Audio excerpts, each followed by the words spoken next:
태풍 흰남노가 오늘 새벽 경남 통영을 상륙해 많은 비를 뿌리고 동해상으로 빠져나갔습니다. 특히 경북 포항에는 시간당 100mm의 폭우가 쏟아지면서 침수 피해가 속출했습니다. 태풍 흰남노의 영향으로 포항의 아파트 지하 주차장이 침수되면서 주민 7명이 실종됐다는 신고가 접수돼 구조 작업이 진행되고 있습니다. 또 다른 아파트 지하 주차장에서는 차량을 빼러 들어갔던 주민 1명이 숨진 채 발견됐습니다. 더불어민주당 이재명 대표가 오늘로 예정됐던 검찰 소환에 응하지 않고 서면 답변서를 통해 혐의를 반박했습니다. 국민의힘은 이 대표가 초법적 존재가 되려고 한다며 비판한 가운데 검찰은 오늘 경기도청을 압수수색했습니다. 국민의힘이 새 비대위 인선에 속도를 내는 가운데 비대위원장으로 거론되던 주호영 의원은 위원장직을 맡지 않겠다고 밝혔습니다. 이준석 전 대표는 새 비대위가 구성되면 추가 법적 대응을 예고했는데 추석 전 비대위 출범 전망은 어떨지 정치가 있는 저녁 정관은에서 여야 의원과 함께 짚어보겠습니다. 시청자 여러분 안녕하십니까. 9월 6일 화요일 뉴스가 있는 저녁 시작하겠습니다. 오늘 오전 남해안에 상륙한 지 2시간여 만에 동해 쪽으로 빠져나간 역대급 태풍 흰남노. 거센 강풍과 폭우를 동반하면서 곳곳에 깊은 상처를 남겼습니다. 해안가 구조물이 부서지고 펜션 건물이 내려앉는가 하면 도로 일대가 물바다로 변하기도 했습니다. 특히 태풍이 빠져나간 경북 포항 등에서 인명피해가 잇따르기도 했는데요. 현장 리포트와 전문가 진단 통해서 태풍 피해 상황과 복구 방안 차례로 짚어보겠습니다. 포항시 한 아파트 지하 주차장이 태풍으로 침수되면서 차량을 빼러 들어갔던 주민 7명이 실종됐다는 신고가 접수됐습니다. 또 다른 아파트 지하 주차장에서는 차량을 빼러 들어갔던 주민 1명이 숨진 채 발견됐습니다. 현장에 취재기자 나가 있습니다. 이준엽 기자. 네, 경북 포항시 남구에 있는 한 아파트에 나와 있습니다. 네, 그곳에서 주민들이 실종됐다는 신고가 접수된 거죠. 네, 그렇습니다. 제 뒤편에 있는 지하 주차장이 바로 실종 신고가 접수된 지하 주차장인데요. 해병대원들과 소방대원들이 야간 작업을 위해 조명을 설치하고 있습니다. 배수 펌프가 연신 하얀 연기를 뿜어내면서 물을 뽑아내고는 있는데 제가 5시간 전에 왔을 때와 비교하더라도 크게 수위가 변함이 없는 모습입니다. 해당 아파트의 바로 옆 아파트에서 있었던 상황을 먼저 보시겠습니다. YTN 제보로 들어온 화면인데요. 당시 이곳의 긴박한 상황을 보여주고 있습니다. 오늘 아침 6시 반에서 5시 50분 사이 이곳 바로 옆 단지 지하주차장 모습인데요. 차를 이동하려다 포기한 주민들이 차 뒤에서 빠져나오려고 안간힘을 쓰고 흙탕물을 피해 조금씩 이동해 간신히 탈출하는 건데요. 바로 옆 아파트이긴 했지만 태풍이 한창 들어칠 때의 심각한 상황을 짐작할 수 있습니다. 포항시 남구 인덕동의 한 아파트 지하주차장에서 주민 7명이 실종됐다는 신고가 접수된 건 오늘 아침 7시 40분쯤입니다. 이들은 오전 6시 반쯤 지하주차장이 침수되고 있다는 관리사무소의 방송을 듣고 차를 이동하기 위해 나간 것으로 알려졌습니다. 그런데 갑자기 물이 쏟아져 들어오면서 연락이 끊긴 것으로 전해졌는데요. 당시 관리소장은 방송할 때만 하더라도 지하주차장에 문제가 없었는데 급작스럽게 물이 들어찼다고 하소연했습니다. 직접 들어보시겠습니다.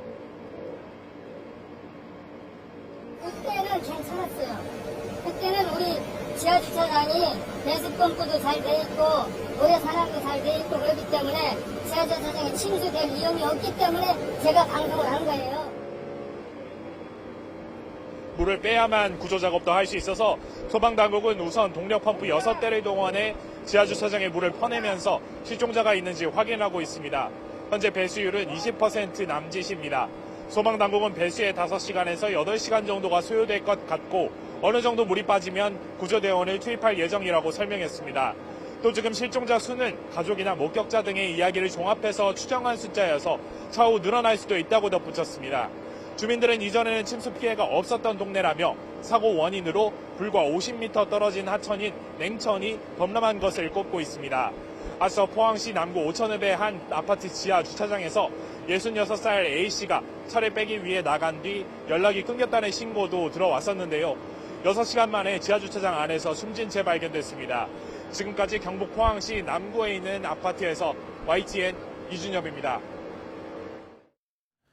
오늘 새벽 경남 거제 부근에 상륙했던 태풍 흰남노는 경남 지역을 관통해 경북 포항으로 빠져나갔습니다.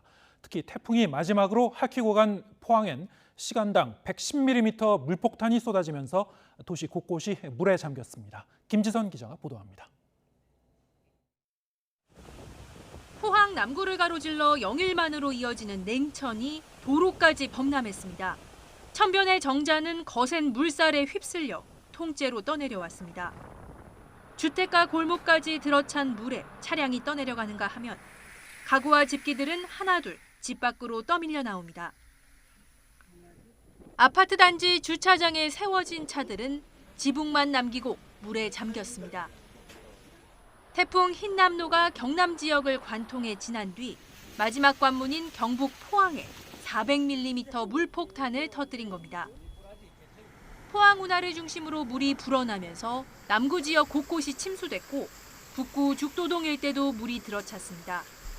포항시는 새벽부터 침수 위험 지역 주민들에게 긴급 대피령을 내렸지만 갑자기 불어난 물에 주민들이 고립되는 사고가 잇따랐습니다. 남구 오천읍 도로에서는 70대 여성이 가족과 함께 대피소로 가다 급류에 휩쓸려 숨졌습니다. 태풍이 빠져나간 뒤에도 하천, 저수지 범람 우려로 주민 대피령이 이어졌습니다. 유치원과 초등학교는 대부분 임시 휴업하고 중고등학교는 학교장 재량으로 휴업하거나 원격 수업을 진행했습니다. 포항과 울진을 출발해 울릉도, 독도를 연결하는 여객선은 모두 끊겼고 포항 동빈항에는 수백 척이 피항해 평소보다 3배 정도 많은 650여 척의 발이 묶여 파고가 가라앉길 기다리고 있습니다. YTN 김지선입니다. 네, 지금 보신 것처럼 태풍 흰남노가 휩쓸고 간 뒤에 곳곳에서 하천이 범람했습니다. 불어난 물이 집안을 깎아내리면서 천변에 있던 펜션이 내려앉고 공장 건물이 폭삭 주저앉기도 했습니다. 임성호 기자가 보도합니다. 콸콸 흐르는 흙탕물 속에 건물 한 채가 난파선처럼 박혀 있습니다. 포항 신광천 앞에 있는 펜션입니다. 태풍 흰남노가 뿌린 폭우에 물이 불어나면서 집안을 갉아먹자 건물도 붕괴 위기에 빠졌습니다. 당시에 안에서 자고 있던 투숙객 6명은 급히 대피했습니다. 2명이 그 잠결에 가가지고 몰라갖고 방이 따로따로 있었나 봐요. 그래 4명이 나오고 난 뒤에 또 마을 해관으로 이제 피신 조치를 하고. 하류인 냉천에서도 비슷한 상황이 벌어졌습니다. 불어난 물살에 집안이 대거 쓸려가면서 천변에 있던 공장 한쪽이 폭삭 내려앉았습니다. 물이 엄청 흘렀기 때문에 갑자기 대량으로 늘어났기 때문에 그 위에 똑방구도 무너지고 뭐 갑자기 그 공장 주변에 받치고 있던 지지대 콘크리트도 이렇게 뜯겨나간 것 같아요. 인근 아파트 단지에선 범람한 하천에 도로가 끊기고 주차된 차 10여 대가 쓸려갔습니다. 아파트 단지 코앞까지 흙탕물이 들이닥치자 놀란 주민들은 급히 마을 해관으로 대피했습니다. 너무 위험하니까. 다른 데가 비가 워낙 많아서 가까이 사람도 못 간다는 그래서 다른 데도 갈테니까 대피해놨으니까 좀 기다려주시고. 포항시는 정확한 집안 침하 상황과 시설물 피해를 파악한 뒤 긴급 복구에 나설 방침입니다. YTN 임성호입니다. 태풍이 스쳐 지나간 울산도 피해가 컸습니다. 급류에 쓸려 1명이 실종되고 해안시설은 파손되고 도심 강까지 범람했습니다. 오태인 기자입니다.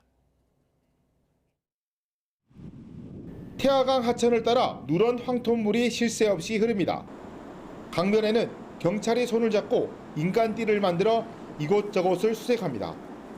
20대 남성이 급류에 휩쓸려 실종됐다는 신고가 접수된 건 새벽 1시쯤. 울산 지역이 본격적으로 태풍 영향권에 들면서 폭우가 내리던 때였습니다. 날이 밝으면서 수색이 시작됐지만 불어난 물 때문에 수색은 어려움을 겪었습니다. 재난 상황 대비 현장 거점 근무 중 실종자가 발생하여 남천교 주변의 경찰관 기동대가 밤샘 수색 중이지만 태풍으로 인해 물살이 새고 물이 깊어 수색에 어려움을 겪고 있는 상황입니다. 도심을 가로지르는 강 둔치도 범람했습니다. 태풍이 지나는 사이 울산 지역에 최대 270mm가 넘는 비가 내리면서 물이 넘친 겁니다. 갑자기 불어난 물로 노인이 미쳐 빠져나오지 못해 나무를 잡고 있다가 구조됐고 둔치에 애써 가꿔놓은 정원 80만 제곱미터도 진흙밭으로 변했습니다. 해안도 태풍 피해를 비껴가지 못했습니다. 큰 파도가 항구를 덮치면서 태풍을 피해 땅에 올려놓은 배가 이리저리 나뒹굽니다. 컨테이너 상자도 파도에 떠밀려 제자리를 잃었고 바다로 빨려 들어가 쓰레기와 함께 떠다닙니다. 해안가 큰 돌도 파도에 실려 육지로 밀려오면서 곳곳이 폐허로 변했습니다. 저기 떨어가 있고 또 이 컨테이너 박스가 파도에 밀려서 온 집 앞에 다 와 있고 여기에 방어진에는 여기 지금 피해가 제일 클 겁니다.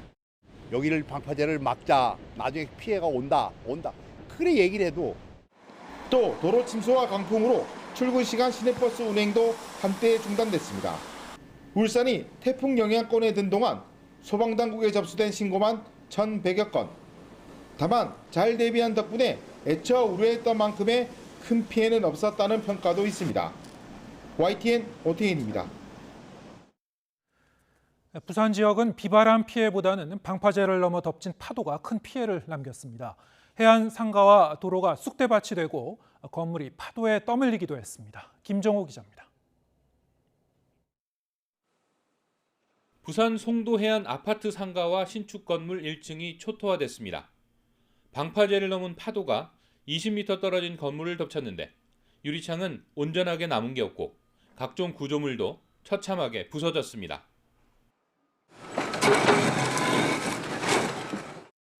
바로 앞 도로는 아스콘이 마치 종잇장처럼 찢어져서 여기저기로 흩어졌습니다.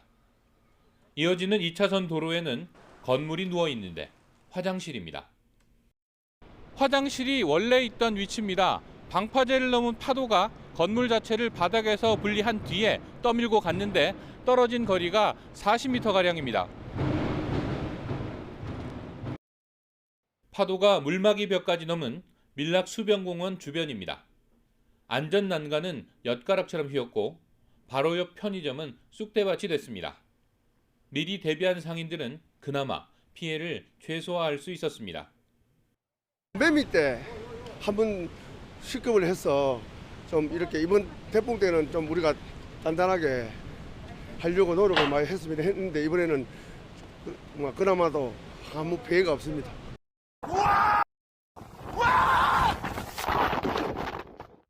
마린시티는 2016년 차바에 이어 또다시 파도에 잠겼습니다. 엉망이 된 도로와 상가를 보면 마치 6년 전 피해 모습이 재현된 듯합니다. 대비는 사비를 들여서 엄청 단단하게 했고 다른 상인들도 여기는 전혀 문제 없겠다 이렇게까지 다 했는데도 아침에 와보니까 이렇게 돼 있습니다. 매섭게 핥히고 간 부산 해안 지역. 대규모 붕괴나 인명피해가 없었던 건 다행이지만 피해 면적이 넓어서 복구까지 드는 시간과 비용이 만만치 않을 전망입니다. YTN 김종호입니다. 경남 곳곳에도 상처가 남았습니다. 다행히 우려했던 해일 피해는 없었지만 건물 외장재가 일제히 무너지고 300년 넘은 마을 보호수도 처참히 부러졌습니다. 김민성 기자입니다. 흰남노가 관통한 경남 창원. 바람에 날리는 질서 유지선 뒤로 하얀 잔해가 어지럽게 흩어져 있습니다. 도로 건너편 상가 유리창도 산산이 조각났습니다. 마산항 주변의 한 숙박업소입니다. 밤사이 강풍에 건물 외장재가 무너져 내리면서 도로 한복판이 아수라장이 됐습니다. 무너질 당시 근처에 사람이 없어서 다행히 인명피해는 없었습니다.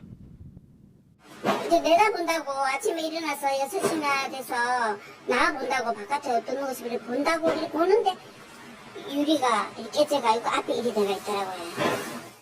경남 남해에서는 거목 밑동이 처참하게 뜯겨 나갔습니다. 바다가 인접한 숲에서 바람을 막아주던 높이 19m, 둘레 6m 크기 마을 보호수였습니다. 무려 370년간 몸집을 키운 느티나무도 돌풍 앞에서는 속수무책이었습니다. 한국전력 남해변전소는 침수됐습니다. 주요 설비가 물에 완전히 잠기진 않아 남해군 전체 대규모 정전 사태로 이어지진 않았습니다. 태풍 상륙 직전 모래 주머니를 만드느라 온종일 사투를 벌였던 마산항 인근 주민들. 태풍 상륙 시간과 만조가 겹쳐 매미떼의 해일 피해가 반복된다는 우려 때문이었습니다. 태풍 대비해가지고 모래주머니 쌓을까 그럼. 내일 지금 만주 때문에 걱정이시죠? 예, 만주 때문에 모래주머니 쌓아가지고 일단 침수 좀 방지하려고. 물막이 벽까지 준비해 철저히 대비했는데 다행히 해수면이 예상보다 높아지지 않아 해일 피해는 없었습니다. YTN 김민성입니다. 제주는 서부 해안 지역을 중심으로 정전이나 창고 지붕이 날아가는 등 강풍 피해가 집중됐습니다. 날이 밝자마자 서둘러 피해 복구 작업에 돌입했습니다. 황윤태 기자의 보도입니다. 완전히 불이 꺼진 신호등이 바람에 위태롭게 휘날립니다. 변압기에서는 붉은색 스파크가 끊임없이 튀어오릅니다. 강풍과 폭우를 동반한 태풍 흰남노가 제주도를 덮치면서 18,000여 가구의 전기가 끊겨 밤새 공포에 떨어야 했습니다. 강풍 때문에 긴급 복구 작업도 어려워 오후까지 냉장고 같은 가전제품은 먹통이 됐습니다. 주민들은 암흑 속에서 순식간에 물이 차오르는 공포에 몸서리를 쳐야 했습니다. 정전이 돼갖고 왜 이러지 해갖고 있는데 다시 금방 올 줄 아는데 그렇지 않고 휴대폰으로 플래시를 켜서 볼 수밖에 없는 상황이었습니다. 거센 바람에 건물도 덜컹거렸습니다. 항구 인근에 있던 창고는 지붕이 뚜껑채 날아가 버렸습니다. 바로 옆에 있던 전봇대도 완전히 넘어져 태풍의 위력을 실감하게 합니다. 엄청 셌죠, 엄청 세. 한 70년을 살아봤지만은 이번처럼 바람이 센 때가 없었어요. 항구 말고도 해안도로를 따라 강풍 피해를 입은 곳들이 줄줄이 이어졌습니다. 태풍 피해가 집중된 제주 서부 해안의 한 돌고래 전망대입니다. 돌탑은 아예 무너져 내렸고 가로등은 통째로 뽑혀 나뒹굴고 있습니다. 재산 피해도 잇따랐습니다. 20만 마리 가까운 넙치를 키우는 양식장은 높은 파도에 진흙이 넘쳐 흘렀습니다. 이틀 동안 양식장의 물을 완전히 뺀 후에야 피해액이 얼마인지 알 수 있어서 속이 타기만 합니다. 저번 연도에는 이렇게 이 정도까지는 아니었던 것 같아요. 근데 올해는 파도나 바람이 너무 많이 불어가지고 더 많이 들어온 것 같은데. 태풍 영향권에서 벗어나자 본격적인 복구 작업이 시작됐습니다. 파도에 휩쓸려온 흙과 바위로 막혔던 길을 다시 엽니다. 경찰관들이 힘을 합쳐 무너진 창고를 다시 수습합니다. 어제 저녁에 만조 시간에 바람 불 때 파도가 같이 넘어와서 해안가에 있던 각종 부유물들이 지금 해안도로를 덮치는 상황입니다. 그래서 저희가 지금 그거를 제거하고 있습니다.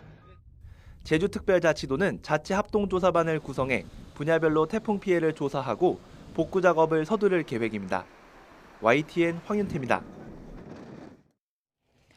태풍 흰남노는 폭우와 함께 초속 40m가 넘는 거친 강풍을 몰고 왔는데요. 강풍을 못 이긴 가로수가 쓰러지고 건물 외벽이 뜯어지는 등 엄청난 위력에 태풍 소식을 현장에서 전하는 기자들도 제대로 서 있기 힘들었습니다. 신윤정 기자입니다. 부산 해운대 근처 빨간불이 켜진 신호등이 힘없이 흔들립니다. 세찬 비바람에 주변 나무는 물론 텅 빈 거리를 밝히고 있는 가로등마저 휘청입니다. 강풍의 위력은 주택가에서도 확인됩니다. 부산의 아파트 내부, 유리창이 끽끽 소리를 내며 흔들리고 전등도 움직입니다. 빌라 외벽은 강풍에 종이장처럼 찢기고 구겨진 채 주차돼 있던 오토바이를 덮쳤습니다. 뽑혀나간 도로 반사등이 전깃줄에 걸려 마치 연처럼 위태롭게 흔들리고 입간판은 쓰러져 나뒹굽니다. 흰남노는 최대 풍속이 초속 40m 이상을 기록했습니다. 초속 40m는 돌이 날아다니고 나무가 뿌리째 뽑히는 강도로 YTN 현장 기자들이 그 위력을 생생하게 전달했습니다. 바람은 점점 더 거세지고 있어서 성인 남성이 제대로 서 있기도 힘든 정도입니다.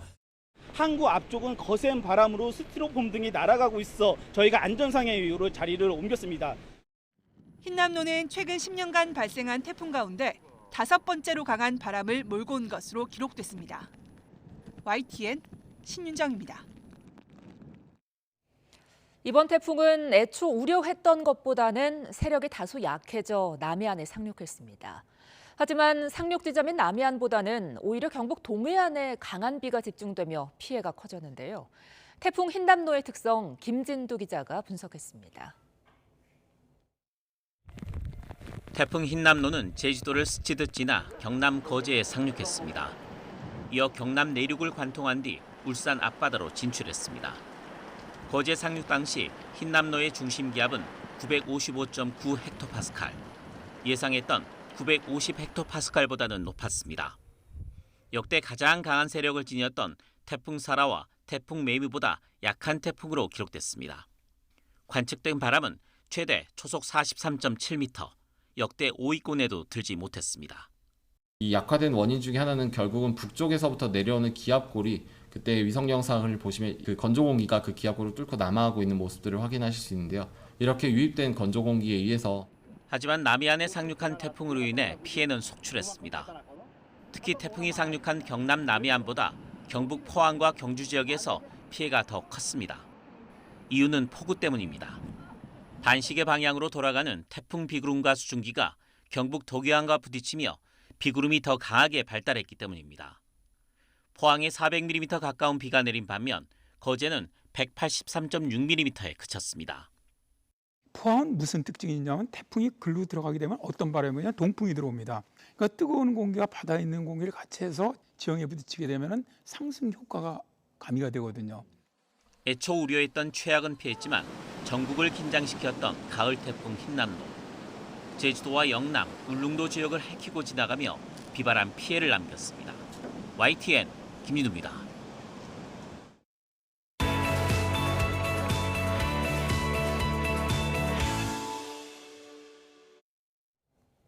새 비상대책위원회 출범을 앞두고 있는 국민의힘은 비대위원장 후보를 3명으로 압축하고 내일쯤 최종 후보를 발표하기로 했습니다. 외부 인사에 무게가 실리는데 주호영 전 비대위원장은 세술은 새 부대에 담아야 한다면서 위원장직을 고사했습니다. 엄윤주 기자의 보도입니다. 추석 전 새 비상대책위원회 출범을 목표로 하고 있는 국민의힘은 선수별로 의원들의 의견 수렴에 나섰습니다. 초선, 재선, 중진 의원들 모두 일단 권성동 원내대표에게 새 위원장 선임을 일임하기로 뜻을 모았습니다. 권성동 원내대표에게 일임했어요. 네, 그 새 비대위원장 인선은 권 대표가 갖고 있는 권한이니까 권성동 대표에게 일임하자 그렇게 의견을 모았습니다. 권성동 원내대표는 내일쯤 3명으로 압축한 새 비대위원장 후보 가운데 1명을 발표할 예정입니다. 오늘 의원들한테 일임을 받았으니까 연락을 해서 접촉을 해보도록 하겠습니다. 후보자가 지금 몇 분 정도로 압축이 되어 계신가요? 한 3분 정도 되는데 네. 접촉해서 내일 발표하도록 하겠습니다. 오후쯤에. 당내에서는 중진 의원들의 이름이 꾸준히 거론되는데 일단은 외부 인사에 무게가 실립니다. 특히 윤석열 대통령과도 가깝고 취임식 준비위원장을 지낸 민주당 출신 4선의 박주선 전 국회 부의장도 후보군에 포함된 것으로 전해졌습니다. 원외에서 그 박주선 의장님 그 이름 거론되고 있는데 그거에 대해서는 좀 얘기 안 나오네요. 그분도 이제 원오브 댐이죠. 새 비대위원장으로 유력했던 주호영 전 위원장은 세술은 새 부대에 담아야 한다며 스스로 위원장직을 고사했습니다. 당으로부터 다시 비대위를 맡아달라는 제안을 받았습니다마는 그런 이유로 제가 맡지 않는 것이 좋겠다는 의견을 말씀드렸습니다. 세술은 새 부대에 담는 것이 좋다는 취지에서 훨씬 더 좋은 분을 모시도록 당에 건의를 드렸고 정무적 판단은 물론 주호영 전 위원장이 또 당을 이끌 경우 이준석 전 대표가 다시 낸 가처분 소송에 악영향을 미칠 거란 우려도 작용한 것으로 해석됩니다. 원내 다 하는데 이제 원내에서 원내대표 나가실 분들, 당대표 나가실 분들 그리고 비대위보다는 뭐 비대위는 좀 반대하시는 분들 이런 분들이 있다 보니까 찾기가 쉽지 않은 거죠. 국민의힘은 추석 전 새 비대위를 띄워 당을 조속히 안정화시키겠다는 입장이지만 가장 큰 변수는 이준석 전 대표가 낸 가처분 신청 결과가 될 것으로 보입니다. 이 전 대표 측은 새 비대위가 꾸려지자마자 다시 법적 대응에 나설 방침인데 다시 인용된다면 집권 여당의 내홍은 장기화할 수밖에 없습니다. YTN 엄윤주입니다. 더불어민주당 이재명 대표는 허위사실 공표 혐의에 대한 서면 답변을 제출하면서 검찰 소환 통보에 응하지 않았습니다.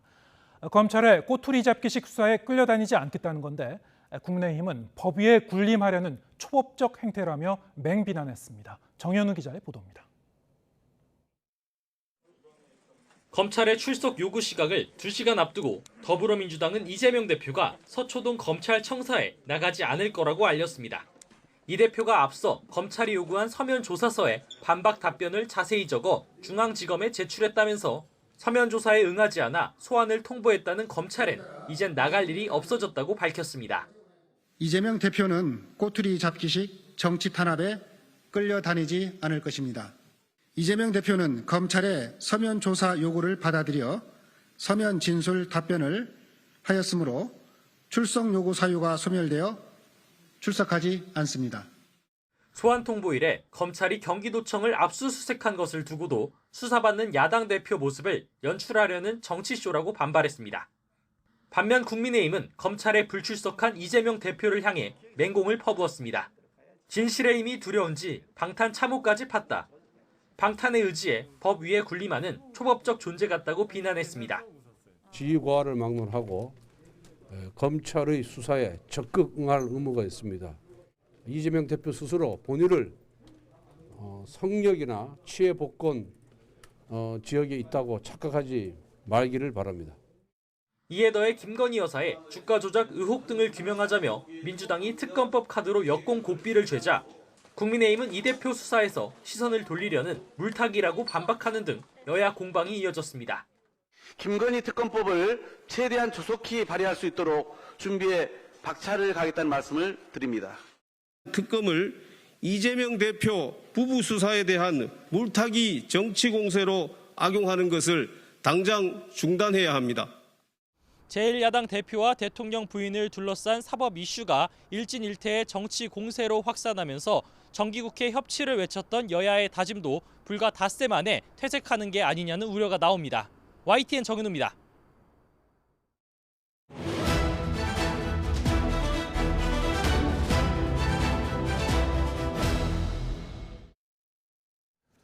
네, 정치가 있는 저녁 정가는 조혜진 국민의힘 의원 그리고 김영배 더불어민주당 의원과 함께 정치권 소식 다뤄보겠습니다. 어서 오세요. 예, 반갑습니다. 네. 어제와 오늘 이제 태풍이 닥친 날이었는데 이 정치권에서는 이제 또 다른 문제로 좀 어수선했었죠. 검찰 수사 문제와 특검법 추진 등등 뭐 여러 가지 이제 사안이 불거졌는데 일단 하나하나 짚어보겠습니다. 일단 더불어민주당 이재명 대표는 오늘 예정돼 있었던 검찰 소환 조사에 응하지 않았습니다. 대신 서면 답변서를 제출했는데 어떻게 보셨습니까? 아무래도 그 출석해서 조사를 받는 데에 대한 부담이 있었던 것 같아요. 검찰에서 소환 요구서를 보냈을 때는 두 가지 의미가 있거든요. 하나는 그 전에 자체적으로 조사한 것에 대해서 당사자 본인을 직접 만나가지고 확인을 해볼 필요성, 또 추가로 혐의를 두고 있는 데에 대해서 조사를 해볼 필요성, 또 하나는 기소 여부를 결정하기 전에 그 당사자에게 해명 기회, 소명할 수 있는 기회를 주는 측면, 두 가지가 다 있습니다. 근데 그 이재명 대표 입장에서 자기가 늘 억울하다고 생각하고 최근에는 뭐 말꼬투리 잡아가지고 그 혐의가 없으니까 말꼬투리 잡아주고 그런다고 이야기를 했었기 때문에 그런 것 같으면 나와서 이야기하는 게 본인에게 도움이 되거든요. 네. 검찰이 조사한 걸 자기가 다른 증거나 정황을 가지고 뒤집을 수도 있고 또 그 똑같은 사안을 두고도 다르게 자기 볼 때는 또 다르게 볼 수 있는 측면 또 이야기도 할 수 있고 그런 기회를 스스로 버린 거는 와서 이 검찰 조사 결과를 뒤집을 수 없다라고 생각해서 가능성이 많고 결과적으로 본인의 이 진술이 검찰 조사 결과를 그냥 확정해주는 그런 결과가 될 가능성이 높다고 그렇게 본 것 아닌가 싶습니다. 네. 그래서 그냥 서면 조사로 그냥 마무리하고 출석을 안 했는데 문제는 여기에 개인이 아니라 민주당이 당 차원에서 의원총회까지 열어가지고 출석하라 말라 이렇게 결정을 한 것이 앞으로 왜냐하면 이 사건뿐만 아니라 더 큰 사건이 한 열 몇 건이 있으니까 그때마다 출석 여부를 당에서 결정할 건지 또 그 결과에 따라서 당도 그럼 같이 책임을 져야 되는 상황으로 갈 수 있는데 오늘 이렇게 지나갔지만 다음부터는 민주당이 좀 깊이 생각해야 될 것 같습니다. 네, 지금 말씀하신 대로 민주당에서는 의원총회를 통해서 이 문제를 논의하기도 했었죠. 이 부분도 사실은 그렇게 흔치 않은 풍경 같은데. 그러니까 이게 전형적인 망신주기 이제 쇼거든요. 예. 사실 그 원내 제1당의 야당 대표가 된 지 지금 나흘밖에 안 된 상황에서 대장동도 아니고 그렇게 막 떠들었던 그 뭐가 큰 게 있는 것 같은 그런 건도 아니고 선거법에 이제 그 발언의 일부를 가지고 이제 그동안 6개월이나 그 들고 있던 그런 거를 딱 9월 초에 출석하라. 그리고 심지어는 오늘 이제 이 소위 경기도청을 압수수색을 했지 않습니까? 그러니까 이것은 누가 봐도 전형적으로 야당 대표에 대해서 정치적인 공격을 한다고 보일 수밖에 없는 상황이에요. 그렇기 때문에 이거는 저희들이 이제 민주당에서도 이걸 뭐 방탄으로 막아선다 이런 차원이 아니고 검찰이 보이는 행태 자체가 이 협치를 근본적으로 부정하려고 하는 정치 쇼 아니냐. 그래서 오히려 검찰의 행태 일침을 좀 놓고 또 진실은 얼마든지 가려 나갈 수 있기 때문에 그 진실 가리는 문제는 진실 가리는 문제대로 차분하게 풀어가면 될 일이다. 이런 차원에서 사실은 저희들이 어제 의총에서도 논의가 뭐 있었고 또 대표한테 출석하는 게 지금은 썩 그렇게 좋은 상황은 아니다. 이렇게 의원들이 다수가 의견을 표명을 한 것인데요. 그러니까 저는 정말 검찰이 법과 원칙에 따라서 수사를 한다고 하지만 실제로는 추석을 앞두고 지금 국정 운영에 오히려 이제 야당 대표를 저렇게 정치적으로 탄압하는 모양새를 취해서 무슨 도움이 되겠는가 그런 이제 걱정이 오히려 앞서요. 그러니까 좀 진짜 먼지 털기식 혹은 뭐 야당 대표 망신 주기식 이런 식의 그런 정치를 하는 검찰이 이제는 좀 행태를 그만둘 때가 된 거 아닌가 이제 그 말씀을 드리고 싶어요.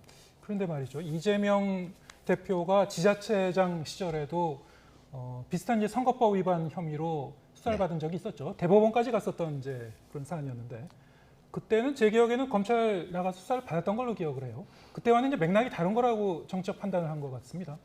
그렇죠. 저희들이 이제 이재명 대표가 취임 일성이 윤석열 대통령의 성공을 기원한다, 협치를 하자. 네. 그리고 이제 뭐 각각이 진실을 밝히기 위해서 고발 고소된 것들은 뭐 윤석열 대통령 측뿐만 아니라 이재명 대표 측도 많단 말입니다. 그런 문제는 그런 문제대로 풀어가되 국정 운영과 민생이 최우선 아니냐. 그러니까 그런 면에서 야당 대표가 첫 번째 대통령과의 통화에서 협조 의사를 적극적으로 밝히고 오히려 정기국회 때 민생을 위해서 최선을 다하자 이렇게 이제 시그널을 보내고 있는데 검찰에서는 오히려 사실 이 선거법이 가볍다는 것은 아닙니다만 그동안 전혀 이슈화되지 않았던 그런 사건을 갑자기 소환 통보를 한 것이거든요. 뭐 마치 뭐가 큰 게 있는 것처럼. 근데 이제 이 선거법이라는 거는 저도 이제 선거를 여러 번 치러 봅니다만 귀에 걸면 귀걸이, 코에 걸면 코걸이 이런 경우도 참 많고요. 또 진실을 밝힐 때는 법정에서 상당히 많은 공방이 오갑니다. 그렇기 때문에 이게 만약에 검찰이 유죄 입증을 할 수 있다는 생각을 했다면 저는 진즉 조사를 했을 것이다. 이제 와서 며칠 이제 3일 후면은 공소시효가 이제 끝나는데 지금에 와서 그것도 추석을 앞두고 야당 대표 취임하자 말자.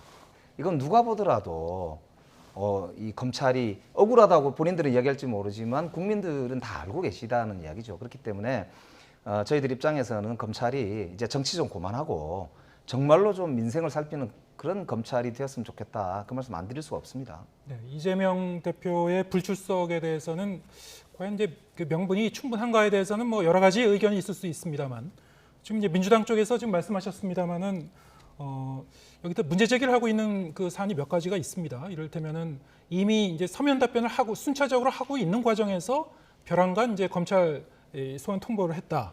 그리고 협치 얘기를 했는데 바로 직후에 또 이 소환 통보가 왔다라든가 여러 가지 좀 이해할 수 없는 그런 측면이 있다라고 이제 문제 제기를 하고 있습니다. 예, 여기에 대해서는 좀 어떻게 보시는지요? 처음에는 서면 답변 요청했는데 서면 답변을 안 했죠. 네. 그것 때문에 소환 요구를 했는지 아니면은 어차피 한 번은 본인이 나와서 직접 소명할 기회를 줘야 나중에 말이 없다. 왜냐하면 지금은 소환했다고 지금 민주당이 비판을 하지만 네. 소환 안 했다고 생각해 보세요. 출석 본인에 대한 조사를 다 해놓고 당사자를 안 부르고 당사자가 와서 소명하거나 아니면은 이거 그 검찰의 이 조사를 이게 반론을 통해서 이렇게 뒤집거나 할 기회를 전혀 안 주고 그냥 기소해버렸다. 그러면은 지금 민주당이 검찰 비판하는 것보다 몇 배로 세게 할 걸요. 본인 이야기 한 번도 안 들어보고 일방적으로 수사했다 그런 법이 어디 있냐. 일단 검찰의 이 기소 의지가 강하다는 전제하에서 말씀하시는 거군요. 어떤 들은 간에 네. 저 원리 같으면은 기소 여부를 결정하기 전에만 부르는 게 아니라 그 전에도 계속 부르죠. 네. 일반적인 사건 같은 경우는 그 전에도 불러가지고 사실관계 확정하는 데에서도 본인 이야기를 듣고 그리고 마지막으로 기소 여부를 결정하기 전에 이제 최후 진술까지 듣고 하는데 이 경우는 제가 볼 때는 두 가지인데 하나는 당 대표라는 데 대한 배려가 좀 있을 겁니다. 우리 저 검찰총장 후보자가 이제 그 청문회 과정에서 그런 이야기를 했지만은 당 대표이기 때문에 어떻게 좀 일반인과 할 수 없는 측면이 있다는 취지로 이야기를 했거든요. 그런 측면에서 그 수사 때마다 부르지 않고 마지막으로 이제 기소 여부를 결정하기 전에 한 번만 부른 그런 측면은 어쨌든 간에 그 정치적으로 좀 배려한 측면이 있고 또 하나는 이 사건이 나머지 대장동이나 백현동이나 이런 사건과 다르게 이미 그 팩트는 알려져 있습니다. 네. 공개적으로 이제 국정감사에서 나와서 했던 발언, TV 토론에서, TV 인터뷰에서 했던 발언이기 때문에 사실관계는 따로 조사할 게 없어요. 그에 대한 평가가 네. 이게 선거법에 저촉되느냐 안 되느냐라는 걸 이제 확인하기 위해서 기초되는 자료를 압수수색이나 이런 걸 통해서 가져와 보고 그럼 이 발언이 이거하고 부합하는가 안 하는가, 그게 거짓말인가 아닌가를 조사하는 거였기 때문에 본인 부를 필요가 좀 적었다. 그렇게 보면은 그 이후에 이제 앞으로 남은 이거보다 훨씬 더 중한 사건들은 본인을 여러 번 불러야 될 가능성도 있습니다. 그럴 때 그러면 어떻게 해야 될 것인가. 이게 참 본인도 고민이고 이 대표 본인도 고민이고 당도 고민일 텐데 그래도 협치라는 부분은 당연히 뭐 전에도 말씀드렸지만 대통령이 야당 대표하고 언제든지 격의 없이 필요하면 전화도 하고 소통도 하고 뭐 의논할 수 있는 관계가 바람직하지만 그렇게 해서 야당 대표하고 대통령과의 사이가 참 허물없어지고 좋은 관계라고 해서 그걸 기화로 해가지고 야당 대표의 명백한 범죄 행위까지 털어줘버리면 국민들이 그거 가만히 있겠습니까? 그건 네. 좀 구별해야 된다고 봅니다. 앞으로 줄줄이 다른 사건 수사도 기다리고 있는데 그러면 그 매번 이런 식으로 대응할 것인가? 아니 근데 저희들이 우선 먼저 말씀드려야 될 게 그 소환을 통보를 해놓고 서면 답변을 하니까 서면 답변이 이루어져서 이제 사유가 소멸됐다는 거죠. 그렇게 됐는데도 압수수색을 했단 말입니다. 오늘 이제 경기도청을 압수수색을 했죠. 그러니까 이제 아니 그러면 수사를 그동안 뭘 했는지 모르겠고 네. 그럼 압수수색이라는 건 증거를 확보하기 위한 건데 증거도 없이 그럼 소환을 했다는 말인지 도대체 앞뒤가 맞지 않는 검찰의 행태를 그대로 보여주고 있습니다. 이거 그래서 저희들이 정치 쇼라고 할 수밖에 없다.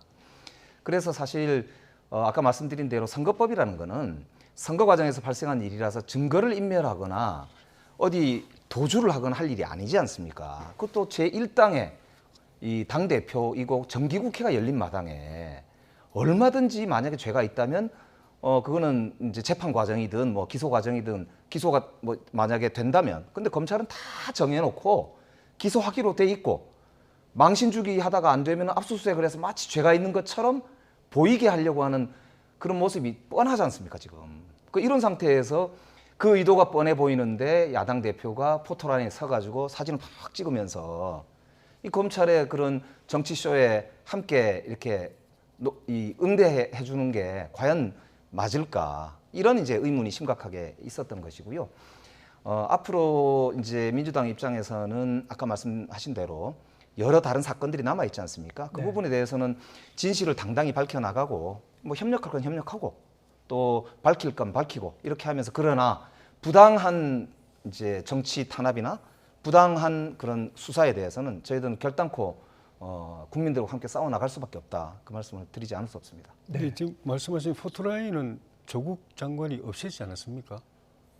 그거는 아직 복구가 안 됐죠. 지금 이제 들어가면 사실상 포토라인이 되게 되죠. 사실 막 이제 언론인들이 계시니까 아니요, 어쩔 수 없지 않습니까? 제가 볼 때는 그 만약에 이제 이재명 대표가 출석하겠다고 하면은 검찰 입장은 모르겠지만은 이거는 굳이 언론 앞에 공개적으로 그 출석하지 않고도 저는 방법이 있었으리라고 보고 그 다음에는 더 문제는 좀 전에 말씀드린 나머지 수많은 사건들도 문제고 이게 만약 기소가 된다고 하면 이제 재판이 이제 시작되지 않습니까? 예. 그럼 재판을 법원에는 어차피 나와야 될 테고 법원은 이거를 뭐 비공개로 이렇게 막 그 피고를 비공개로 부르고 이렇게는 안 하거든요. 어차피 나오면은 포토라인을 굳이 세우지 않더라도 법정에 들어가고 나오는 거는 다 공개되게 돼 있을 텐데 그거는 앞으로 어떻게 하실는지 그 좀 궁금해요.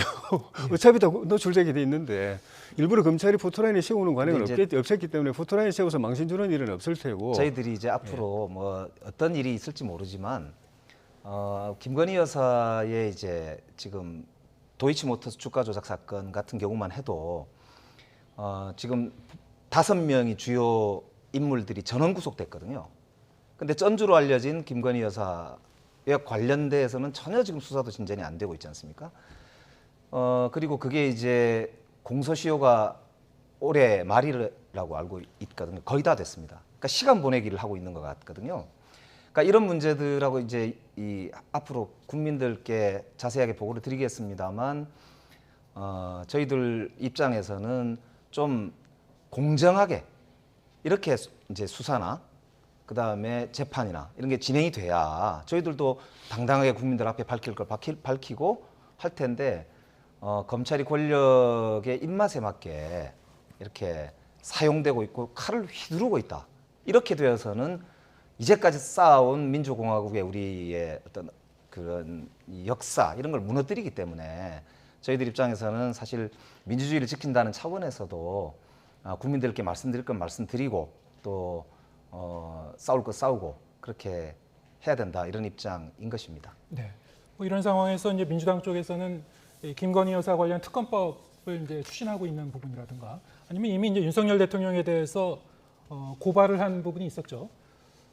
사실 이러한 그 흐름도 상당히 좀 이례적인 것이긴 한데요. 앞으로 이제 여야가 이제 시간이 갈수록 계속 더욱더 격돌을 할 것 같습니다. 또 지금까지 얘기한 이제 이재명 대표에 대한 검찰의 기소 여부도 아무튼 이번 주 안에는 결정될 것으로 보이니까요. 앞으로 이제 그 부분 더 지켜보도록 하고요.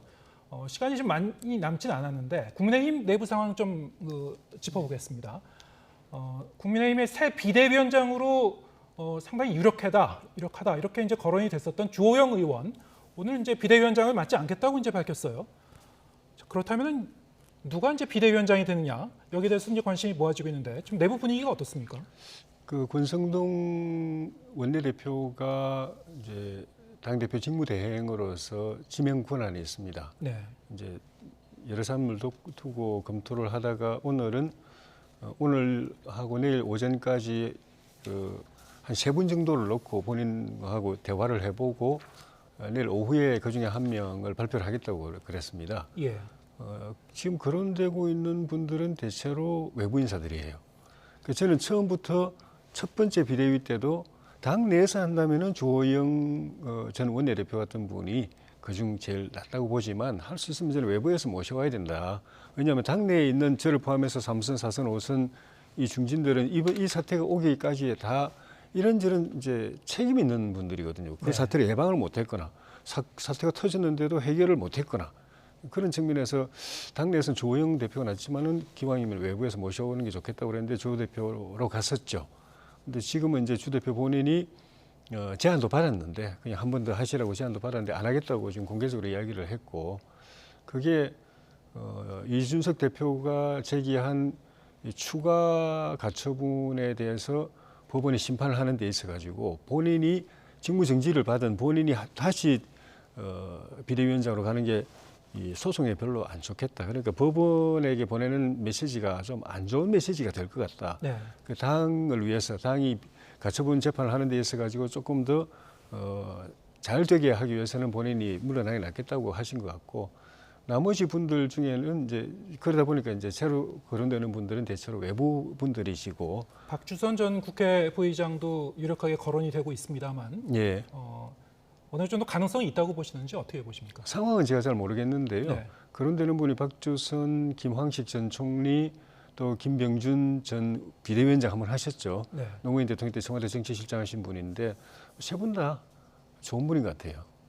네, 박주선 이준석 대표가 제기한 가처분이 추가로 인용될 가능성도 저는 있어 보이는데, 왜냐하면 간판을 바꿔단다고 해서 그 집이 문제가 없는 건 아니거든요. 예. 그러니까 원래 법원의 판단이 애초에 내용 자체가 이 비상 상황이 아니다. 그렇기 때문에 비대위를 꾸리는 것은 잘못됐다. 이제 이거란 말입니다. 근데 지금 여전히 비상 상황이 아니다라고 하는 것에 대한 해소가 안 됐다고 저는 생각하거든요. 그래서 간판만 바꿔단다고 해서 과연 글쎄 뭐 어떨지 모르겠습니다만, 그럼에도 불구하고 저는 어쨌든 정치가 복원되기 위해서는 집권 여당이 빨리 수습을 하고 질서를 잡는 게 나라를 위해서는 필요하다고 생각하거든요. 예, 그런 면에서는 어쨌든 이제 정상적 국정 운영을 위해서도 이제 이 여당이 제대로 자리를 잡기를 뭐 저희들도 한편으로는 바라고 있습니다. 그렇기 때문에 좀 잘 수습하셨으면 좋겠다. 추석 앞두고 좀 국민들도 한편으로는 좀 너무 불안하면 안 되지 않습니까? 예, 그런 점에서 좀 비상 상황이라는 부분은 이번에 당헌 개정을 통해서 정리가 됐습니다. 요전 당헌은 비상 상황이라는 게 들어있었고, 그거를 우리 당이 독자적으로 해석할 권한이 있느냐, 아니면 법원이 개입해서 해석 여부를 최종 결정해 줄 권한이 있느냐, 이 다툼이 있는데, 어쨌든 우리는 법원이 개입할 여지가 없다. 우리 자율적으로 판단하면 된다고 그랬지만은 법원이 그렇게 한 것이 효력이 있기 때문에 우리 거부할 수 없어서 그 규정을 고쳤습니다. 그래서 비상 상황이라는 것 자체를 빼버리고, 그러니까 그전에는 비상 상황이면 비대위를 할 수 있다 했는데, 지금은 이런 요건이면, 예를 들면 선출직 최고위원 5명 중에 4분이 사퇴한다. 그리고 당 대표하고 또 최고위원 전원이 합의해가지고 자진 해산 기를 해버린다. 그 구체로 명시를 했습니다. 경우를. 근데 논리적으로는 결과론적으로 이제 소급 적용한 게 돼버린다는 지적에 대한 어떻게 보시는지요? 이제 그 점이 걱정이 됩니다. 그러니까 첫 번째 결정문을 보면은 그 판사가 여러 가지 논리를 갖다 댔지만은, 비상 상황이고 민주적 정당성이고 갖다 댔지만은, 본심은 그 전당대회를 통해서 그 선출된 당 대표를 어떤 형태로든지 간에 밀어내는 거, 쫓아내는 거는 안 된다라고 했기 때문에, 그 마음을 만약에 그 판사가 안 바꾸면은. 네. 또 지금 말씀하신 소급표, 아니면 또 지난번에 말한 민주적 정당성, 이걸 또 갖다 와가지고 또 어쨌든 이렇게 해서 당대표는 지켜줘야 된다, 이렇게 가버리면은 참 우리 당이 어려운 상황이 될 것 같아가지고 좀 그 부분이 좀 걱정이 됩니다. 저는 그건 판사의 입장은 동의하진 않지만은 효력이 있으니까 그 점이 좀 걱정이 됩니다. 어쨌든 이제 이 같은 판사가 이 사안을 담당하고 있기 때문에 그 부분에 대해서는 뭐 누구도 단언할 수 없는 상황 같고요. 그분에 좀 지켜봐야 될 것 같습니다. 오늘 말씀 여기까지 듣겠습니다. 조혜진 국민의힘 의원, 그리고 김영배 더불어민주당 의원과 함께했습니다. 고맙습니다. 고맙습니다.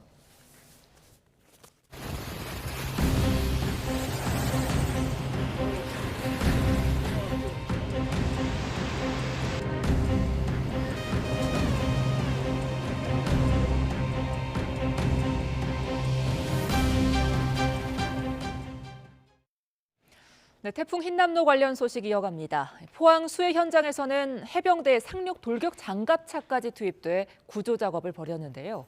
군 장병들은 태풍이 핥히고 간 자리에서 복구 작업에 구슬땀을 흘리고 있습니다. 신준명 기자입니다.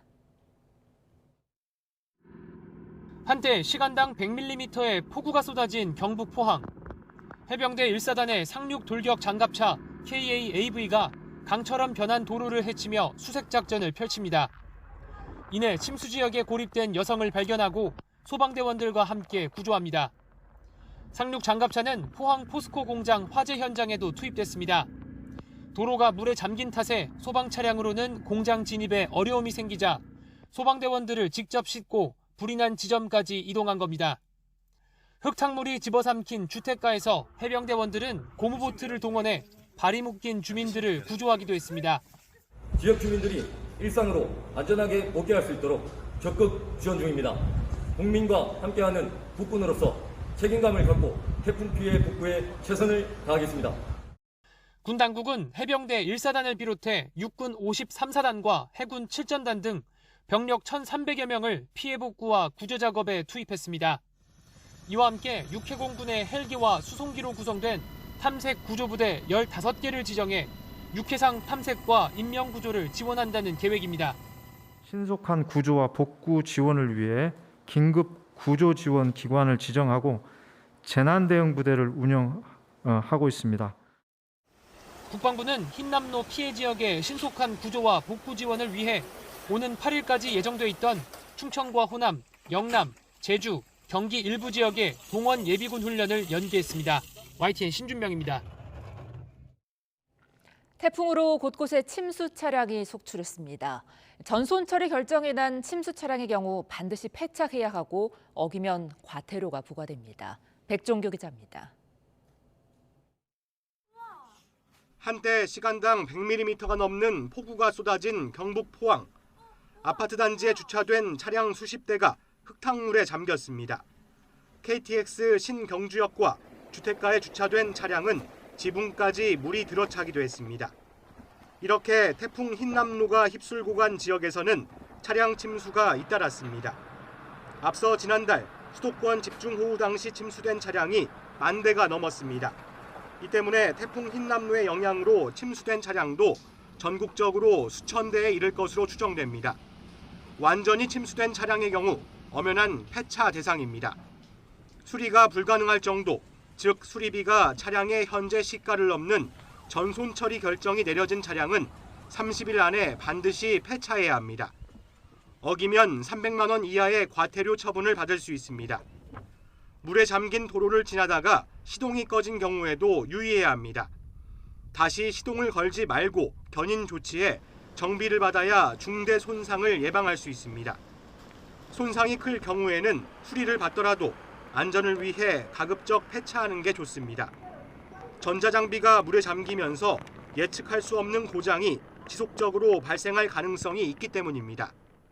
부분 침수, 허리까지 올라왔을 때가 문제예요. 이게 운행 도중에 시동이 꺼진다든지 전원이 나간다든지 안전에 영향을 줄 수가 있기 때문에 또 운전자의 부주의한 운행으로 인한 침수 때는 보험사로부터 보상받기 어려울 수 있어 각별한 주의가 필요합니다.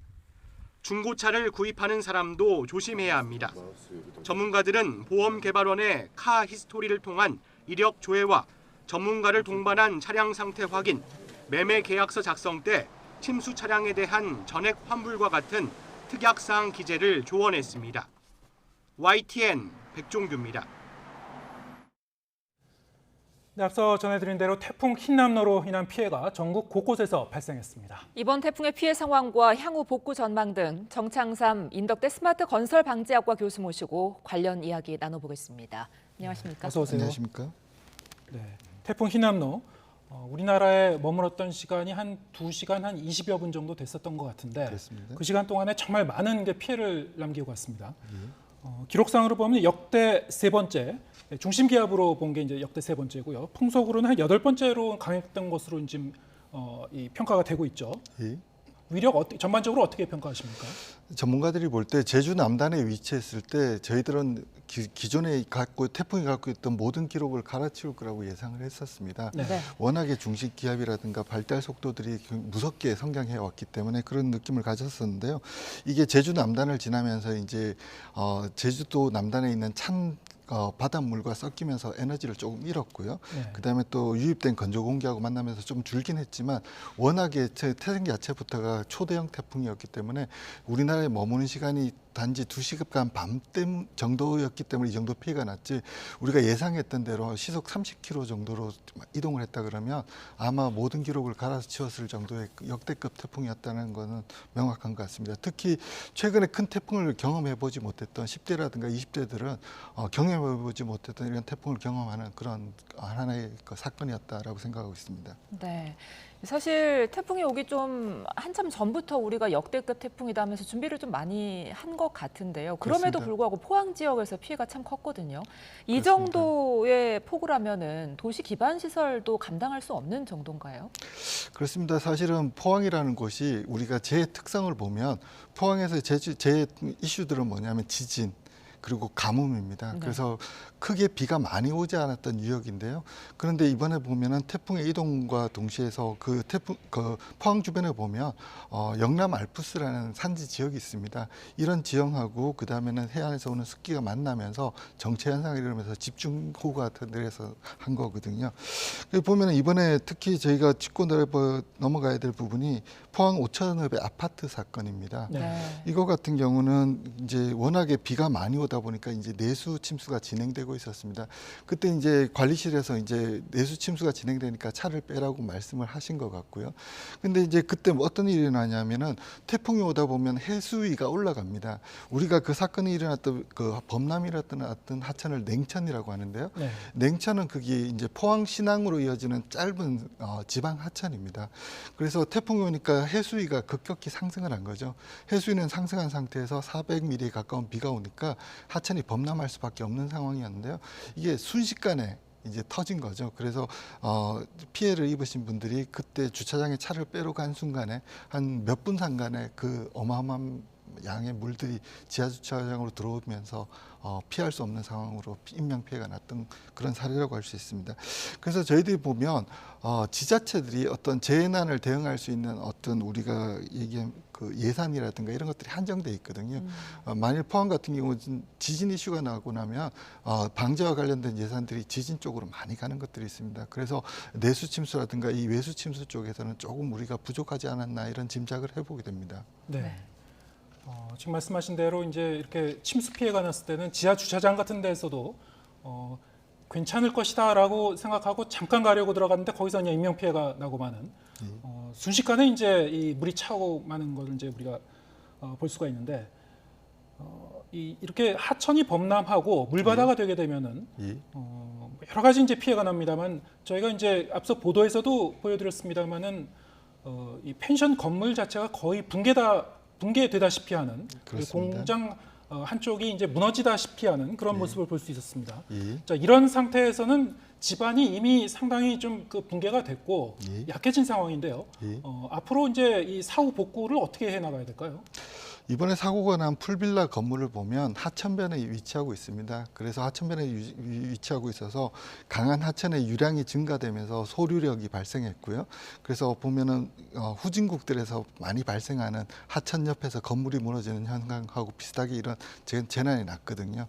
저희들이 한번 체크해 봐야 될 거는 이제 저희들이 이 하천변을 개발을 저는 좀 난개발에 가깝다고 생각을 합니다. 네. 그래서 이게 하천 부지인지 아닌지를 한번 체크를 해봐야 될 것 같고요.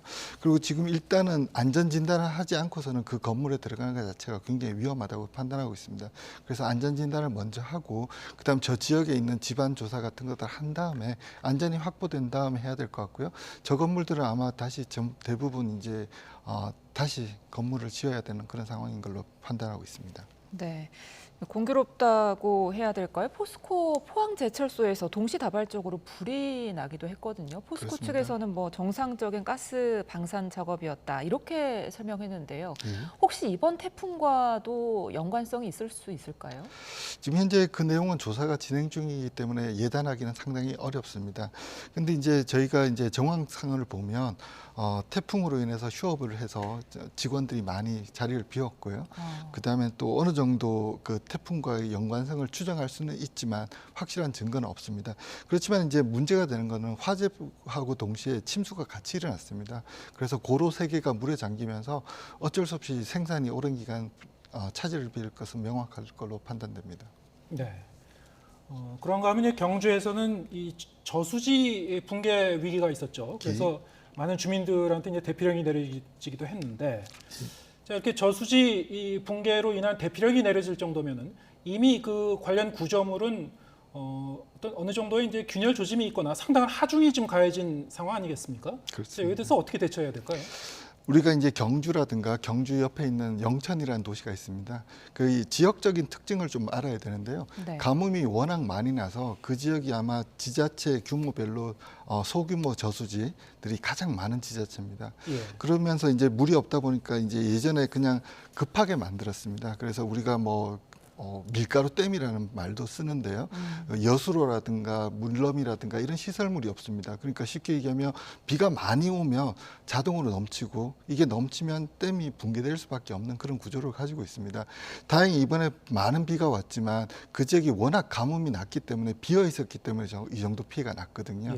만일 정상적으로 차 있었다 그러면 그거보다 훨씬 더 많은 피해가 났을 것 같습니다. 그래서 그런 농업용 저수지라든가 물럼이라든가 여수로가 없는 저수지에 대해서는 국가적으로 저희들이 어떤 대책을 세우는 것이 필요하다라고 생각하고 있습니다. 이 주변 주민들도 상당히 좀 불안해하고 있을 것 같은데, 네, 그러면은 그렇습니다. 그게 매년 보면은 1년에 한 2개 정도씩 농업용 저수질이 계속 붕괴되고 있거든요. 예. 그래서 저희가 그와 관련된 국가에서 R&D도 진행되고 있기 때문에 연구 결과를 보면서 적극적으로 정책에 좀 반영해야 될 것 같습니다. 네, 이런 재해 상황 와중에서 참 많은 분들 눈살을 찌푸리게 하는 일들도 있었습니다. 해운대에서 이 태풍이 온 해안가를 촬영하던 남성이 바닷가에 휩쓸려 가기도 했고요. 어떤 외국인은 또 들어가서 수영을 하기도 했거든요. 뭐 이 사람들한테 경범죄 스티커가 발부가 됐다는데 좀 더 강력한 대처가 필요하지 않을까 하는 목소리가 많아요. 참 안타까운 상황입니다. 그 부분들을 보면 실제 위험에 대한 인지력이 조금 떨어지는 경우가 있는 것 같아요. 거기다가 요즘 보면 인터넷에서 과도한 관심 끌기 같은 것들이 하나의 문화의 트렌드로 자리 잡으면서 그런 것들을 하는 것 같은데요.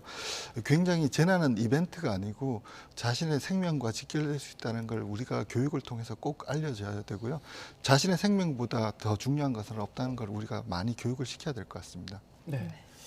앞서도 뭐 건물 그 붕괴 위험이라든가 이 저수지 그 붕괴 위험이라든가 여러 가지 이제 이번 그 폭우 피해와 관련한 태풍 피해와 관련한 문제점에 대해서 얘기를 했습니다만 관련 시설물에 대해서는 사후라도 이제 이 구조 안전 진단이 좀 있어야 될 것 같고요. 예. 그것뿐만이 아니고 지금 그 전반적으로 그 비가 많이 내린 지역에는 지반이 상당히 좀 약화된 상황 아니겠습니까? 그렇습니다. 지금 당장 이제 추석 연휴가 이제 다가오고 있는 만큼 성묘 가는 분들도 많을 것 같은데 산사태 위험을 좀 조심해야 될 것 같은데 어떻게 보시는지요? 그렇습니다. 대부분은 이제 비가 올 때 많이 산사태가 일어나지만 비가 그친 다음에도 산사태가 일어날 수 있습니다. 그리고 아마 많은 분들이 이번에 성묘를 가시면요. 본인들의 부모님들의 묘지가 산사태로 인해서 조금씩 훼손된 걸 보실 수가 있습니다. 그래서 굉장히 좀 마음이 아프긴 합니다. 근데 이제 여전히 산사태 위험 요소를 가지고 있기 때문에 이번에 가급적 성묘를 가실 때는 혼자 가시지 마시고요. 최소한 이제 2분 이상이 가셨어야지 어떤 위험한 상황이 발생하더라도 서로 이제 도움을 통해서 위험한 상황을 피할 수 있기 때문에 그런 것들을 주의하셔야 될 것 같고요. 그리고 혹시 성묘를 가셨을 때 나무가 지나치게 기울어져 있다든가 아니면 우리가 산이 피눈물을 흘린다 그러거든요. 산에서 비가 그쳤는데도 심하게 이제 토사라든가 흙탕물이 나오기 시작하면 그게는 굉장히 위험할 수 있으니까 전조 증상이군요. 전조 증상이 있습니다. 그래서 그런 부분은 좀 조심을 하셔야 될 것 같습니다. 네, 알겠습니다. 지금까지 정창삼 인덕대 스마트 건설 방지학과 교수 모시고 얘기 나눠봤습니다. 고맙습니다. 감사합니다.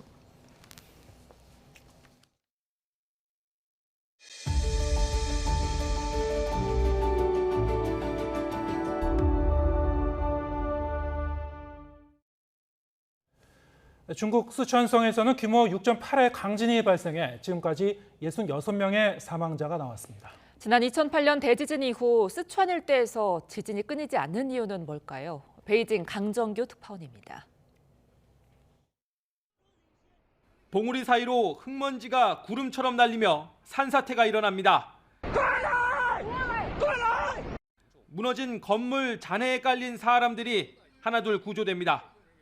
쓰촨성 루딩현과 스맨현을 강타한 규모 6.8, 4.2의 지진. 인명피해는 갈수록 늘고 있습니다. 此次地震已造成66人遇难，其中甘孜州38人遇难，雅安市28人遇难，目前还有15人失联。 구호 인력 6,500명이 급파됐지만 군데군데 끊긴 산길에 발목이 잡혔습니다. 5만 명 넘게 나온 이재민들은 임시 보호시설로 옮겨졌는데 주변 발전소마저 파손돼 전기 공급도 원활치 못합니다. 긴급 구조 예산은 약 296억 원. 정확한 재산 피해는 헤아리기도 어렵습니다. 此次地震的震级较高，距离震中较近的泸定、石棉两个县都有不同程度的受灾。 인도판과 유라시아판이 만나는 쓰촨 일대에선 지난 2008년 규모 8.0의 대지진 이후 지진이 끊이지 않고 있습니다.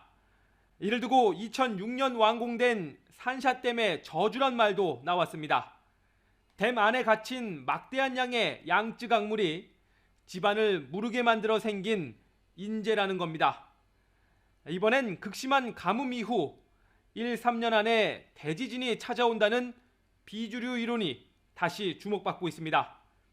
올여름 쓰촨과 충칭을 비롯한 내륙 일대가 60년 만에 최악의 가뭄에 시달렸기 때문입니다.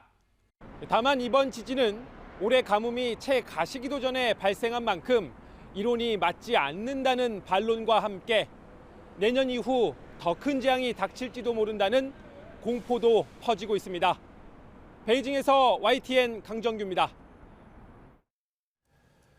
세계 5위 경제 대국이자 유엔 안보리 상임 이사국인 영국의 세 번째 여성 총리가 탄생했습니다. 보수당의 아이콘인 마거릿 대처 전 총리를 추앙해와 제2의 철의 여인이라 수식어가 따라붙는 40대 리즈 트러스 현 외무부 장관입니다. 김상우 기자입니다. 7살 때 교내 모의 선거에서 마거릿 대처 전 총리 역할을 맡았던 꿈 많은 소녀 리즈 트러스가 약 40년 만에 다우닝 10번가 총리 관저에 새 주인이 되는 꿈을 성취했습니다. I give notice that Liz Truss is elected as the leader of the Conservative and Unionist Party. 보수당의 아이콘인 대처 전 총리를 추앙해온 40대 트러스 현 외무장관이 인도계 리시 스넥 전 재무장관을 꺾고 집권당의 신임 대표로 선출됐습니다. 의원 내각제인 영국은 집권당 대표가 총리를 맡는데 캐머런 이후 12년 만에 40대 총리이자 대처 등에 이어 세 번째 여성 총리가 된 것입니다. 올해 47살인 트러스 새 총리는 30대에 하원에 처음 입성한 뒤 이후 내각에 등용돼 부처 6곳 장관을 역임했고 지난해 9월에는 여성으로서는 두 번째로 외무장관을 맡는 등 승승장구해왔습니다. 한국과는 영국의 유럽연합 탈퇴, 즉 브렉시트 후 통상관계 유지를 위한 한영 자유무역협정 체결 등을 한 인연이 있고 중국과 러시아에 대해서는 강경 입장을 보여왔습니다. 또 브렉시트 때는 적극 잔류파로 활동했으나 투표 후에는 지지로 돌아서는 등 정치적 변신의 규제라는 평과 함께 대처 전 총리의 복장과 언행을 모방하는 듯해 대처의 후예라는 수식어가 따라붙고 있습니다. 영국은 현재 파운드화 가치가 37년 만에 최저로 떨어진 데다 물가가 급등하고 공공부문의 연쇄 파업 등 총체적인 경제 난국에 봉착한 상태입니다. 트러스는 이를 감세 등으로 극복해서 영국을 부흥시키겠다는 구상입니다. I will deliver a bold plan to cut taxes and grow our economy. 아르헨티나와의 포클랜드 전쟁을 승리로 이끌고 공기업 개혁 등을 통해 영국을 송두리째 바꿔놓았다는 평가를 받으며 철의 여인으로 불린 대처 총리. 트러스가 명실상부한 제2의 철의 여인으로 부활할지 그의 행보가 주목되는 가운데 파티게이트 등으로 불명예 조기 퇴진한 존슨 총리의 총리직 제도 전설이 벌써부터 나오고 있습니다. YTN 김상우입니다.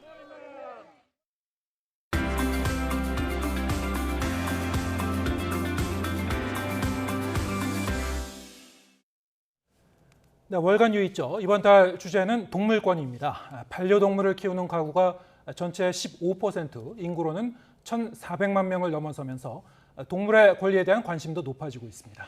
동물권을 다루는 월간 유의죠. 오늘 첫 시간에는 우리의 생활 속으로 들어온 동물의 법적 지위 문제를 살펴봅니다. 서은수 PD 나와 있습니다. 안녕하십니까? 네, 어서 오세요. 안녕하세요. 네, 동물의 법적 지위와 관련해서 법무부가 최근에 동물은 물건이 아니다 이런 내용의 민법 개정안을 입법 예고를 했죠. 구체적으로 어떤 내용입니까?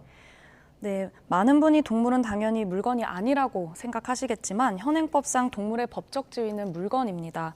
동물의 지위를 법에서 따로 규정하지 않아 물건으로 취급해온 건데요. 민법상 물건의 정의에는 유체물 등이 포함되는데 동물은 바로 이 유체물, 즉 움직이는 물건으로 여겨집니다.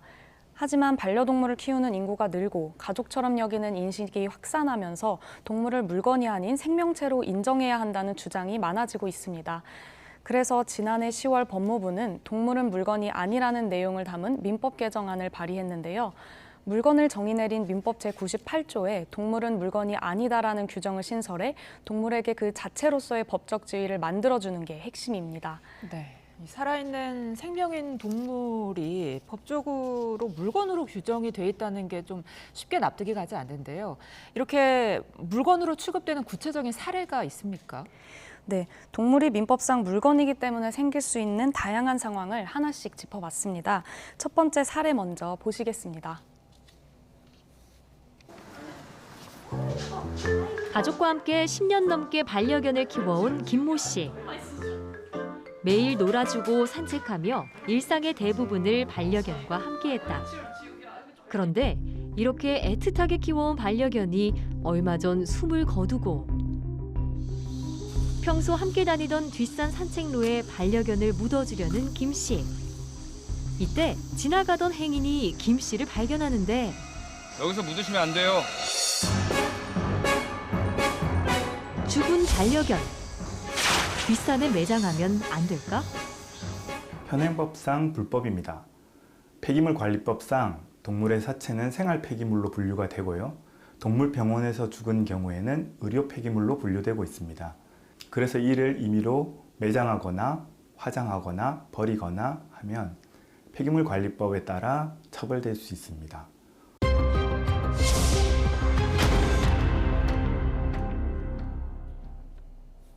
네.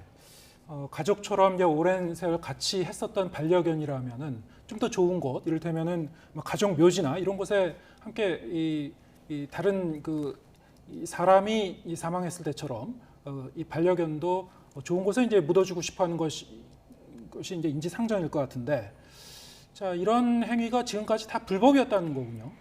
네, 동물병원이 아닌 장소에서 죽은 동물 사체는 법적으로 생활 폐기물로 분류돼 쓰레기 봉투에 담아 배출해야 합니다. 또는 지자체에 등록된 장묘업체에 맡겨 화장할 수 있는데 이런 업체를 이용하지 않고 직접 땅에 묻는 것은 불법입니다. 민법상 지위가 물건인 만큼 사체도 폐기물로 분류되고 있는 건데요. 그런데 이렇게 죽었을 때뿐 아니라 살아있을 때 역시 물건이기 때문에 주인의 소유물로 분류돼서 벌어지는 상황들이 있습니다. 두 가지 사례 이어서 보시겠습니다. 몇 년 전 친구에게 돈을 빌려준 이모 씨. 하지만 친구가 계속해서 돈을 갚지 않자 이 씨는 법원에 민사소송을 제기해 승소했다. 이어 친구의 재산도 강제 집행을 신청한 이 씨. 이 씨는 친구의 반려견이 귀한 혈통임을 알아보고 반려견도 압류하기로 마음먹는데 친구는 절대 안 된다며 버티는 상황. 과연 반려견도 압류할 수 있을까? 네, 가능합니다. 현행법상 동물은 물건이기 때문에 채무자의 소유라면 채권자가 민사집행법에 따라 가압류, 압류 또는 경매를 신청할 수 있습니다. 현재 동물은 물건이 아니다라는 민법 개정안이 발의되었는데요. 이것이 통과된다 하더라도 후속 법안이 개정되거나 신설되지 않으면 여전히 물건에 관한 규정을 준용하고 있기 때문에 반려동물에 대한 강제 집행은 가능할 것으로 보입니다.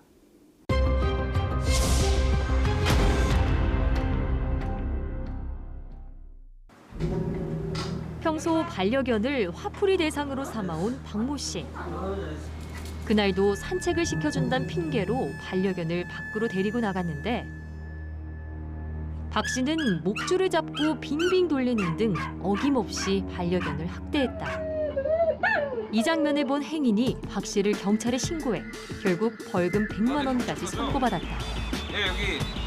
반려견은 동물보호센터로 옮겨져 새 주인을 찾나 했지만 박 씨는 반려견을 돌려받으려고 하는데 동물 학대로 처벌받은 박 씨. 반려견을 돌려받을 수 있을까? 가능합니다. 현행법상 이를 막을 방법은 없습니다. 학대받은 동물이 발견되면 지방자치단체는 그 동물을 구조하여 치료 및 보호 조치를 하여야 하고 동물 소유자로부터 그 동물을 격리시켜야 합니다. 하지만 보호기간이 지나고 나면 동물 소유자는 보호비용을 부담하고 그 동물의 반환을 요구할 수 있고요. 지방자치단체는 그 학대자가 다시 학대할 것으로 아무리 의심된다 하더라도 이를 막을 방법은 없습니다.